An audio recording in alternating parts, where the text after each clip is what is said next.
नाजरीन, दुनिया का जालिम तरीन इंसान अपने घोड़े पर शान से बैठा हुआ था। चारों तरफ मंगोल फौज नजर आ रही थी। सबसे आगे जालिम तरीन शख्स का घोड़ा था। इसके सामने कैदी मुसलमानों की 3 कतारें खड़ी की गई थी, जिनको जालिम हुक्मरान के हुक्म पर कत्ल किया जाना था। जालिम बोला, तमाम मुसलमानों को कत्ल कर दिया जाए। जल्लाद ने मुसलमानों के सर काटने शुरू कर दिए। पहली कतार में खड़े एक मुसलमान की गर्दन कटी, दूसरी की गर्दन कटी, तीसरी चौथी की। इसी दौरान पहली कतार में एक बेकसूर बूढ़ा गरीब कैदी भी खड़ा था। वो मौत की डर की वजह से दूसरी कतार में चला गया। पहली कतार में खड़े तमाम मुसलमानों को कत्ल कर दिया गया। जालिम की नजरें इस बूढ़े पर थी, जो मौत की खौफ से पहली कतार को छोड़कर दूसरे कतार में चला गया था। हुक्मरान घोड़े पर बैठा हाथ में ताकतवर गुर्ज उछाल रहा था। वो लोगों के कत्ल का मंजर देखकर खुश हो रहा था। जल्लादों ने दूसरी कतार पर तलवार की वार शुरू कर दिए। गर्दनें फिर कटने लगी। जल्लाद तलवार चला रहे थे और खून के फुवारे उछल उछल कर जमीन पर गिर रहे थे। बूढ़े बाबा ने जब देखा कि दूसरी सफ के लोगों की गर्दनें कट रही है और जल्द इसकी बारी आने वाली है, तो वो भागकर तीसरी कतार में खड़ा हो गया। जाबिर हुक्मरान की नजरें अब भी बूढ़े पर जमी हुई थी कि अब वो तीसरी कतार जो आखिरी है वहां चला गया है। जालिम हुक्मरान ने सोचा, बूढ़ा अब कहां जाएगा? बुड्ढे को इसकी तलवार से कौन बचा सकता है? वहशी ने सोचा, मैंने लाखों इंसान मार दिए, तो ये कब तक बचेगा? तीसरी कतार पर जल्लादों की तलवार बिजली बनकर गिर रही थी। जालिम शख्स की नजरें मुसलसल इस बूढ़े पर थी कि कैसे वो मौत से भाग रहा है। तीसरी कतार की इंसानों की गर्दनें गिर रही थी। जल्लाद बिजली की सी तेजी से इस बूढ़े बाबा को पहुंचा तो मंगोल हुक्मरान की आवाज गूंजी, रुक जाओ जल्लाद, इस बूढ़े को अभी कुछ न कहो। मंगोल सप्पा सालार ने मुस्कुराते हुए कहा, बूढ़े बता, पहली सफ से तू दूसरे सफ में भाग आया, जब वो खत्म हुई तो तू तीसरे सफ में भाग आया। अब बता, पीछे तो कोई और सफ भी नहीं है, अब तू भाग के कहाँ जाएगा? अब तुझे मुझसे कौन बचाएगा? बूढ़े ने आसमान की तरफ देखा और कहा, मैंने पहली सफ को इसलिए छोड़ा कि शायद मैं दूसरी सफ में बच जाऊं, लेकिन मौत वहां भी पहुंची। जालिम ने गुर्स को हाथ में उछालते हुए कहा, बूढ़े, तू मेरी तलवार से नहीं बच सकता। बूढ़े मुसलमान ने कहा, अल्लाह की जात जो चाहे वो कर सकती है, और अगर वो चाहे तो मुझे तुझसे बचा सकता है। जालिम ने कहा, तेरा अल्लाह कैसे तुझे मुझसे बचा सकता है? जालिम का ये कहना ही था कि अचानक इसके हाथ से गुर्ज गिर पड़ा। इसने घोड़े के ऊपर बैठे बैठे गिरे हुए गुर्ज को उठाने के लिए खुद को झुकाया तो एक पांव रकाब से निकला। वो अपने घोड़े से नीचे आ पड़ा, जबकि इसका पांव रकाब में ही फंस कर रह गया।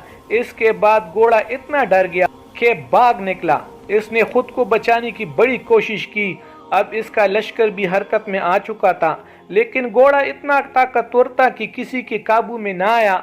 घोड़ा जालिम को पत्थरों में घसीट घसीट कर भागता रहा, यहाँ तक कि इसका सर पत्थरों से पटक पटक कर लहू लहान हो गया और वो हलाक हो गया।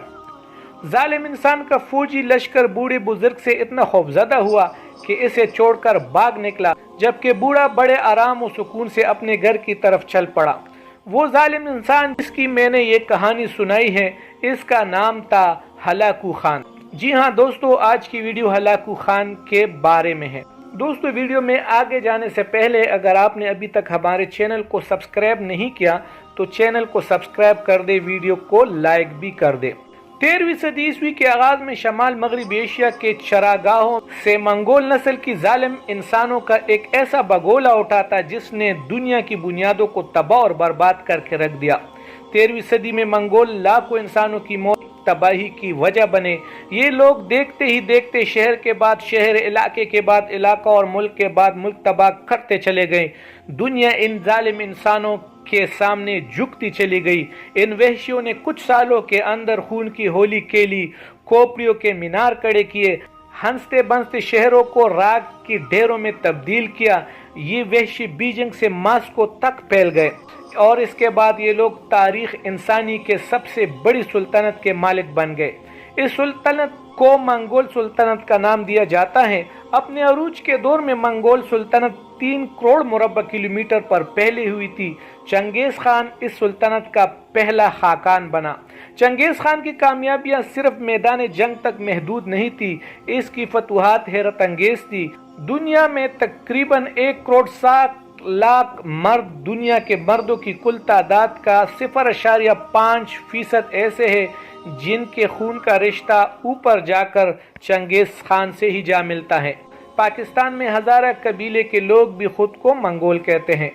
ہلاکو خان، جس کے بارے میں یہ ویڈیو ہے اور جس نے مسلمانوں کا قتل عام کیا تھا، اس طرح ہلاکو خان لشکر سمیت 29 جنوری 1258 کو بغداد پہنچا، دریائے دجلہ کے کنارے پڑاؤ ڈالا اور خلیفہ کو خط لکھا: لوہے کے سوئے کو گونسا مت مارو، سورت کو بجھی ہوئی شمع سمجھنے کی غلطی مت کرو، دروازے کھولو، خندقیں بھر دو، حکومت چھوڑ کر ہمارے پاس آ جاؤ۔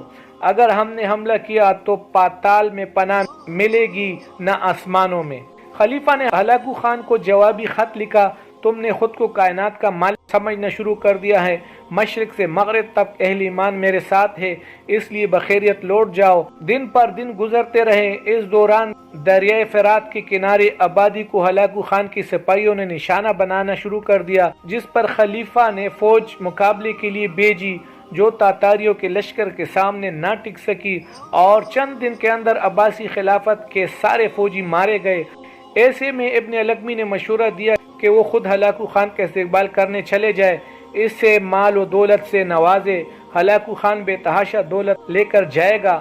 10 فروری 1258 کو خلیفہ چند فوجی افسران اور درباریوں کے ساتھ نکل کر ہلاکو خان کے خیمے کی طرف بڑھا تو ان کے ساتھ آنے والے تمام لوگوں کو خیمے کی باہر ہی روک لیا گیا اور خلیفہ کے خیمے کے اندر جاتے ہی سب کو قتل کر دیا۔ خلیفہ کو وہیں سے پکڑ کر قید خانے میں ڈال دیا گیا۔ اسے کئی روز تک بھوکا پیاسا رکھا گیا۔ جب وہ بھوک سے نڈال ہو گیا تو اسے نکال کر ہلاکو خان کے سامنے پیش کیا گیا۔ کئی روز سے بھوکے عباسی خلیفہ کو ہلاکو خان نے حکم دیا کہ وہ جو ہیرے جواہرات لایا ہے اسے کھائیں۔ ہلاکو خان نے کہا: کھاؤ یہ ہیرے جواہرات۔ خلیفہ بولا: میں یہ کیسے کھا سکتا ہوں؟ جس پر ہلاکو خان بولا: تو پھر یہ چیزیں جمع کیوں کیے؟ اگر تم اس دولت سے جنگ کا سامان خریدتے، سپاہی بھرتی کرتے تو شاید آج میں یہ دریا عبور نہ کر پاتا۔ جس پر خلیفہ نے سرد آہ بھرتے ہوئے کہا: خدا کی یہی مرضی تھی۔ ہلاکو خان نے جواب دیا: اب میں جو تمہارے ساتھ کرنے جا رہا ہوں وہ بھی خدا کی مرضی ہے۔ منگولوں کی روایات کے مطابق کسی بادشاہ کا زمین پر خون بہانا یہ بدشگونی سمجھا جاتا تھا، اس لیے ہلاکو خان نے سپاہیوں کو حکم دیا کہ خلیفہ کو اس طرح سے مارو کہ خون زمین پر نہ گرے۔ خلیفہ کو قالین میں لپیٹ کر پہلی فوجیوں نے لاتوں گونسلوں کا نشانہ بنایا اور پھر اس پر اس وقت تک گھوڑے دوڑائے جب تک وہ مر نہ گیا ہو۔ اس کے بعد ہلاکو خان کی فوجوں نے بغداد میں اس حد تک قتل و غارت کی کہ دریائے دجلہ کا پانی کئی روز تک سرخ رہا۔ کتب خانوں کو جلا دیا گیا۔ گلیوں میں پڑی لاشوں کے ڈھیر سے اٹھنے والے تعفن کی وجہ سے ہلاکو خان کو رہائشی خیمہ شہر سے باہر لے جانا پڑا۔ ایک اندازے کے بعد 5 سے 10 لاکھ افراد کو قتل کیا گیا اور ایک ہفتے تک منگول عباسی خلافت کے دارالحکومت میں لوٹ مار کرتے رہے۔ ناظرین، یہ تھا ہلاکو خان جس نے لاکھوں مسلمانوں کا قتل عام کیا اور پھر ایک بوڑھے مسلمان کی بد دعا کی وجہ سے ہلاک ہوا۔ دوستو، ملیں گے ایک اور اچھی سی ویڈیو کے ساتھ۔